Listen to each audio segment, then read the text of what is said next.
Hey y'all! Thank you for coming back to my channel. It's Naturally Marv. Today we're going to be reviewing BET Presents The Encore Season 1, Episode 6. Before we start, I would like you to hit that like button. Also, please hit that subscribe button. And if you would like to get instant notifications when I drop a video, tap that bell to get those notifications going. All right, let's get started. So today is the day of the listening party. We first see Pam and Misha in the kitchen, and Misha is apologizing to Pam for her blow up the previous night. Is it the editing, or we didn't see that? I don't recall seeing a blow up between Pam and Misha from the last episode. Um, Now Felicia comes into the kitchen and she says that Pam is known for causing an argument just to get her point across. And then she apologizes. So she doesn't know whether the argument is real or the apology is real. And then we see Pam and Aubrey. They are sitting in the dining area as Pam is eating, and they're talking about who's going to be coming to see everybody, and that it would be really nice for Pam, both members of Pam's group total, to come and see her. And Aubrey isn't really looking forward to this whole listening party. She's not feeling very motivated. She's kind of fed up of being everybody's punching bag, or the twins' punching bag, it seems. So we'll see how this goes, because her mood is already negative for the day. Sita calls in all the ladies in for a chat. She wants to let them know that they need to start getting their songs ready for their guests that are coming in later today. I must say, in this shot, I do love the hats that Nivea and Shamia are wearing. Nivea has actually been wearing quite a few hats that I like throughout this season so far. Now, as the ladies are in the studio, they realize as they're getting all the songs together that they don't have one of the songs, which is Leave Don't Go, as they're calling it, but really it's Go Don't Leave. So they have to call Cosign to get Cosign to send it to them for the performance. Now, as they're listening to some of the songs, there's different versions, because as we know, Felicia has been producing, and then Cosign was producing as well. So as Felicia is going through the songs and they're listening, they listen to her version of Bird's Eye's View, and then they also listen to Cosign's. The ladies agreed that Felicia's version was the better version to go with. Now, when they finally received the Go Don't Leave and they listened to it, they realized that it sounded off, like something was missing. So they chose just to omit that song from the listening party and just to go with the 4 songs. So they're going to be performing Skeletons, Pam's song Only God Knows, I think it's called, Talking, and then Bird's Eye View. Can we just have a moment of applause? The ladies actually agreed on something today.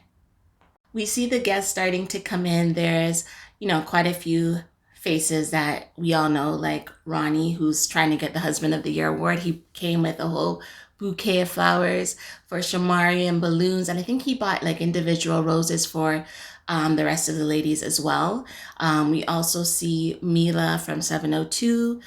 We see Brandy from Black, and Kima, who was from Total. The rest were other producers, and I think there was like a studio owner that were within the group. So Keely actually is doing her job as creative director, and she comes in and she introduces to the listening party, and they start off with playing Skeletons.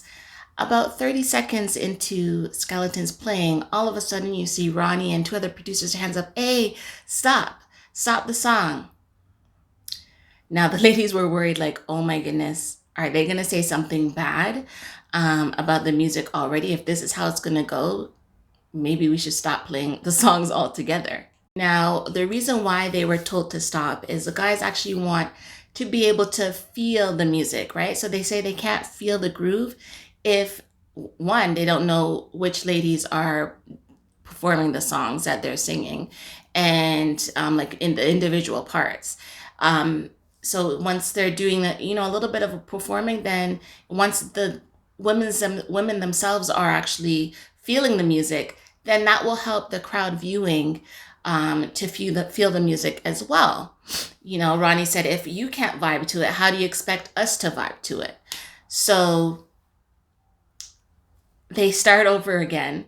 You see that Aubrey is in her corner, hating, probably hoping that people were just going to say that the music wasn't good at all. Now that they've started the songs over, everybody's vibing, everybody's dancing, having a good time, except for Aubrey. And now you have Misha looking over at Aubrey, noticing that, Aubrey's not feeling comfortable, not herself, looking like she's checked out. And all of a sudden, Irish herself is getting into that same mood, like she's just following Aubrey's lead for some reason. Now, once all of the songs were finished, everyone was giving their honest opinion. They think the songs were great. One producer was saying, that they have a good thing going. They should continue doing what they're doing. Don't stop. So they're getting very positive comments from everybody. So as they're going, everybody breaks out into individual groups and starts, talking to their friends and family. We see Kima and Pam having a conversation. Actually, Kima, when she first arrived, she did go towards, Pam was going to put up an elbow, and Kima was just like, brushed that aside and gave Pam a hug. Like, no, you're giving me a hug. I'm touching you today. So Kima and Pam were there talking. Kima really is in her feelings because she was really upset with the way Pam had just cut them off. The group told us she just distanced herself from everybody and just cut them off. She said she blocked her off of social media, blocked her, from calling and that such.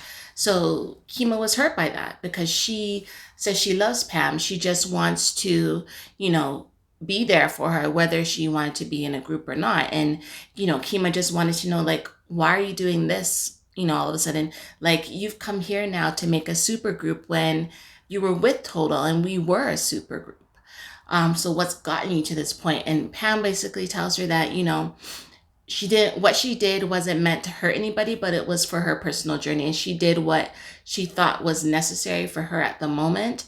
And she thinks that it was just God's calling. And that's the only reason why she agreed to do the supergroup experiment, is because it was God's calling and she chose to go along with it. And maybe that was the reasoning for her to even come here, so that her and Kima could even have that reconnection. Who knows? And they both did cry a little bit, but it was very heartwarming to see the two come back together.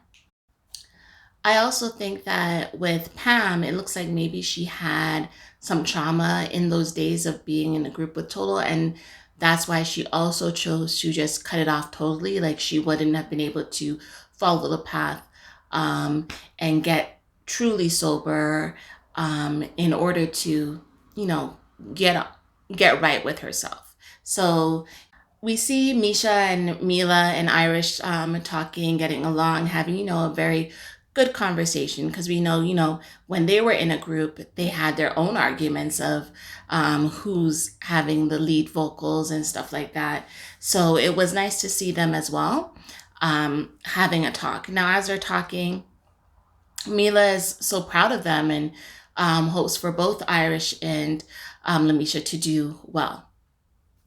However, Irish is stilling her feelings because she feels that she was embarrassed because she only had like 4 lines, and you didn't really see her in the performance at all. She was just in the back with Aubrey. She didn't really do anything, and says she was embarrassed. She was upset. She doesn't feel like being there.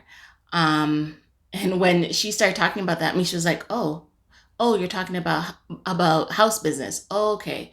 Yes, I agree, Misha. And Mila, that conversation that Aish was having, she should have kept it for later on, because that had nothing to do with Mila. Mila's not involved in that.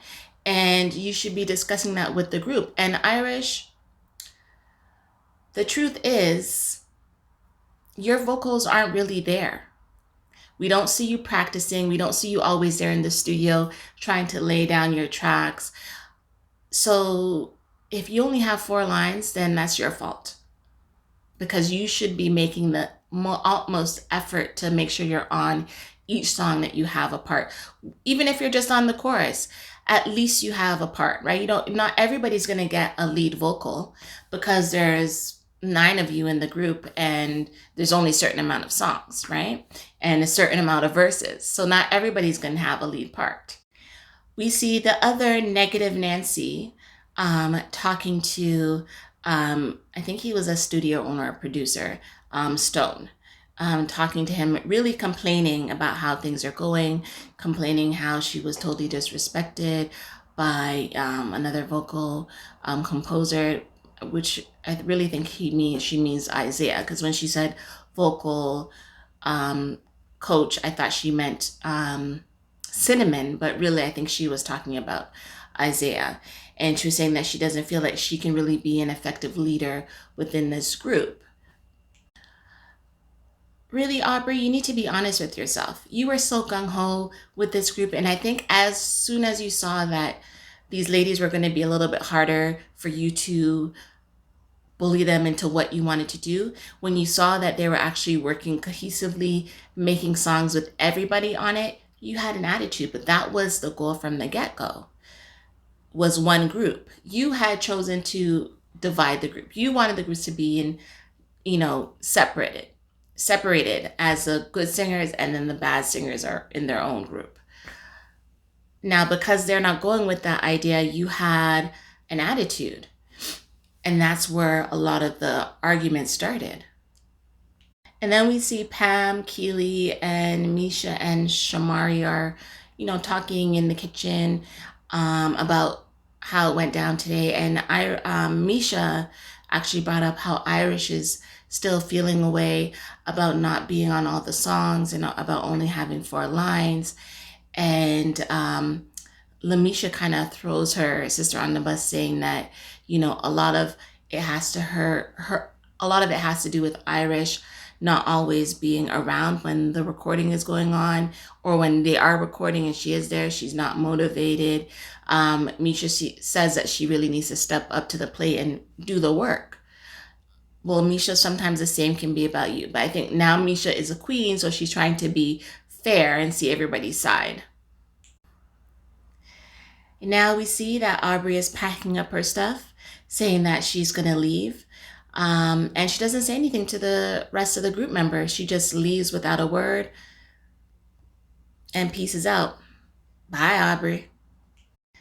The next morning, Keely realizes that Aubrey is gone, because she had taken all of her stuff out of her room that her and Keely share. And when Keely went into the throne room, because that's where Aubrey was sleeping for the last 4 days, she realizes that she wasn't there. Where now Nivea is kind of freaking out, like, what do you mean she's like gone, like she's left? And they start telling everybody that Aubrey left. So now they realize that they're going to have to redo some of the songs. So they're going to have to take out all of her parts and have someone else from the group lay down the tracks. So Keely said, all we have to do is write down her parts and then have someone else sing them. An easy fix, yes, it's a little tedious because now someone else has to do that work. They have to put in extra work to finish the songs, but they can easily put it together. You know what I think? Irish, here's your chance to get some more lines. Since you want more than the 4 lines, go get yourself into the studio and sing some of Aubrey's parts. When they tell Fallon that Aubrey left, Fallon wasn't really shocked and was not here for the dramatics of it all, and said that she's not going to give it any attention because that's what Aubrey wants. She just wants attention and she's not getting it from her. So as we think that, things are okay other than Aubrey dipping out on the girls, well, Felicia has her own concerns with how the work is being done and how Cosign is working. Her issue is with Cosign right now. So we see the ladies having a meeting with Cosign, Aaliyah, and Cinnamon actually come to get some work done on the album. And they let them know that Aubrey is gone and they have to recut vocals. For Felicia then asked for a bird's eye view to be played. So when they started playing the song, and they started playing Felicia's version, And then when Cosign realized, he stopped the song. And she was like, why are you stopping the song? Don't stop the song. And then Cosign was just like, oh, it's the wrong version, because of course he thinks that the version that they had been going with was his own, not realizing that the ladies had chosen to stick with Felicia's version. Lack of communication. So he continues to play his song, and you see Shamari in the corner, jamming. Shamari jams to everything. So anyhow, he's, and of course, Felicia is not jamming. She's just straight faced, looking pissed off. And Cosign says to her, basically like, what's the problem? So Cosign was saying to Felicia, is this throwing you off? Like, is it throwing you off? Because she doesn't look thrown off, pointing at Shamari. And Felicia couldn't really hear him, so she told him to stop the music. And then he said it again. He's like, so are you thrown off? And she was like, yes, the bass is throwing me off. It's too loud. And he said, she doesn't look thrown off. Shamari doesn't look thrown off. She's jamming and having a good time. And Felicia is just like, does it look like I effing care that that's what's going on? If you saw like the look in Cinnamon's eyes, it was funny. Like Cinnamon's eyes just went wide open, like, okay, this is what happens when they're in the studio. So now Felicia and Cosign are, going back and forth. Cosign is just like, you know what, just relax. And then that gets Keely riled up, and Keely's like, no, don't tell her to relax. Like, she can't take it when men are just like, relax and sweetie and this and that, and the male toxicity of it all. So the ladies are now arguing with Cosign. Well, not the ladies. Basically, Keely and Felicia are going back and forth with Cosign, because Cosign is coming off a little chauvinistic, like, you're going down the wrong road. Wrong road, Cosign. Pull it back. And it's going to be interesting because, he's just like, I'm the producer, and Felicia's like, no, in this house, I'm actually producer. When you leave, my work doesn't finish here. And even Keely said, no, she's actually the producer. So we'll see what happens, because Cosign was just like, well, look at my Wikipedia. And they were just like, what does your Wikipedia have to do with anything? We're not checking for that. So, you can see that Cosign was also in his feelings, because he was being called out about the work that he's not doing. Like, he's not putting his all in to get these songs done for these ladies. So next episode, again, looks quite spicy. And we'll see what happens, because these ladies seem to have that who gon' check me boo type of energy. So another good episode. Carlos King, you're doing a good job. The editing, I'm going to need to see a reunion, because I want to see what all of these ladies think and hear how they feel about exactly what happened while they were in the house. Before we head on out, again, just a little reminder, make sure you hit that like button, hit the subscribe button, and tap on that notification bell. Thank you very much for watching the video today. I'll see you later.